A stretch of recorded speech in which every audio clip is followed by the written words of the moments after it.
അപ്പം ഇനി നമുക്ക് നമ്മുടെ ആലുവപ്പുഴ കാണണ്ടേ, അതല്ലേ കാണേണ്ടത്. ആലുവപ്പുഴയുടെ തീർത്ഥാണ് ഈ പരിപാടി എന്ന് ഓർക്കണം. അപ്പം നമ്മുടെ ശിവരാത്രി ആഘോഷം ഇന്ന് തുടങ്ങിയിട്ടേ ഉള്ളൂ. അപ്പോൾ അതിനി എന്താ പറയുക, ഇവിടെ ഭയങ്കര പൊടിയാണ്.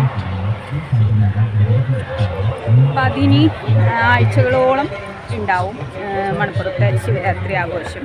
ഈ പരിപാടികൾ ഏകദേശം 2-3 ആഴ്ച കാലത്തോളം ഉണ്ടാവും. ആദ്യമൊക്കെ 1.5 മാസമായിരുന്നു മക്കളെ. ഇപ്പോൾ അതൊക്കെ വെട്ടി കുറച്ചു. 2 ആഴ്ച, മാക്സിമം 3 ആഴ്ച കൂടി വന്ന 1 മാസം. അതിൻ്റെ അപ്പത്തേക്ക് ഇല്ലയെന്ന് തന്നെ എനിക്ക് തോന്നുന്നു. അപ്പോൾ നമ്മൾ ആലുവയിൽ വന്നാൽ ഏറ്റവും മസ്റ്റായിട്ട് കണ്ടിരിക്കേണ്ട ഒരു സംഗതിയാണ് നമ്മുടെ ആലുവ പുഴ എന്ന് പറയുന്നത്. അപ്പോൾ ഒരു 2023 ഞാനൊരു കുളിസീൻ വീഡിയോ ഇട്ടിരുന്നു. അതും ഈ പുഴയിലാണ് എടുത്തത്.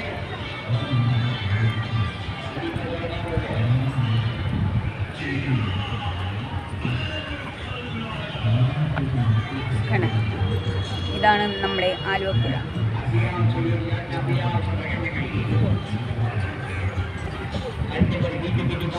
അപ്പോൾ ഈ പുഴയ്ക്ക് അക്കരെയാണ് കേട്ടോ നമ്മുടെ സ്ഥലം എന്ന് പറയുന്നത്. പണ്ടൊക്കെ നമ്മൾ ഈ ശിവരാത്രി സമയമാകുമ്പോൾ മണപ്പുറത്തേക്ക് വരുന്നത് എങ്ങനെയാണെന്ന് വെച്ച് കഴിഞ്ഞാൽ, ഈ പുഴയിൽ നിന്ന് എല്ലാ കടലിൽ നിന്നും കടത്തുണ്ടായിരുന്നു. വഞ്ചി കയറിയാണ് എല്ലാവരും എന്ത് ചെയ്തുകൊണ്ടിരുന്നത്. കുറേ പേരൊക്കെ കടത്ത് കിടന്നിട്ട് വഞ്ചിയിലേറി രാത്രിയൊക്കെ വഞ്ചി സർവീസ് ഉണ്ടായിരുന്നു. പക്ഷെ ഇപ്പോൾ അതൊന്നും കാണാനില്ല. ആലുവ ഈ മണപ്പുറത്തോട്ട് ആലുവയിൽ നിന്ന് പാലം വന്നേ പിന്നെയാണ് ഈ വഞ്ചി സർവീസൊക്കെ നിന്നതെന്ന് എനിക്ക് തോന്നുന്നുണ്ട്. ഇപ്പം അങ്ങനെ കടത്ത് അങ്ങനത്തെ പരിപാടികളൊന്നും കാണാനില്ല. കടത്ത് എന്ന് പറഞ്ഞു കഴിഞ്ഞാൽ പണ്ടത്തെ ആ ഒരു 1990, 2000 കാലഘട്ടത്തിലൊക്കെ എന്താ, അതൊരു നൊസ്റ്റാൾജിയ മെമ്മറിയാണ്.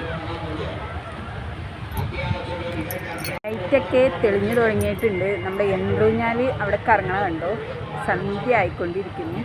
ഇനിയാണ് രസം കാണാനായിട്ട്. പണ്ടൊക്കെ ഇങ്ങനെ നമ്മൾ കടത്തിന് വരുമ്പോൾ ഈ പുഴകളിൽ ഇവിടെ നിന്നുള്ള ലൈറ്റിൻ്റെ ആ ഒരു എന്താ പറയുക, ലൈറ്റ് ഇങ്ങനെ അടിക്കും. അപ്പോൾ വെള്ളത്തിൽ ഈ ലൈറ്റ് ഇങ്ങനെ അടിച്ച് നിൽക്കണ കാണാൻ നല്ല രസമാണ്. നമ്മൾ കടത്തിനൊക്കെ വരുമ്പോൾ നമ്മൾ അതാണ് കൂടുതൽ ശ്രദ്ധിക്കുക. എൻ്റെ കുട്ടിക്കാലത്ത് എനിക്ക് നല്ല ഓർമ്മയുണ്ട് കടത്തിന് ഇങ്ങനെ വഞ്ചിയിലൊക്കെ വന്നുകൊണ്ടിരുന്നത് ഈ സ്ഥലത്തേക്ക് ഇട്ടാൽ. പണ്ട് നമ്മുടെ വീട്ടിൽ നിന്ന് തന്നെ കാണാൻ പറ്റും. ഈ മണപ്പുറത്ത് ഫെബ്രുവരി ആയി കഴിഞ്ഞാൽ ഇവിടെ നടക്കുന്ന ഒരുക്കങ്ങളും കാര്യങ്ങളും ഒക്കെ നമുക്ക് അക്കരയിൽ നിന്ന് തന്നെ കാണാൻ പറ്റും. അതുകൊണ്ട് നമുക്കറിയാം ഏകദേശം ഇവിടുത്തെ പരിപാടികളൊക്കെ എന്തോരായി എന്നൊക്കെ നമുക്ക് കാണാൻ പറ്റുന്ന. കാരണം അന്നൊക്കെ നല്ല രസമായിരുന്നു. പക്ഷെ ഇപ്പം അത്ര രസമൊന്നുമില്ല.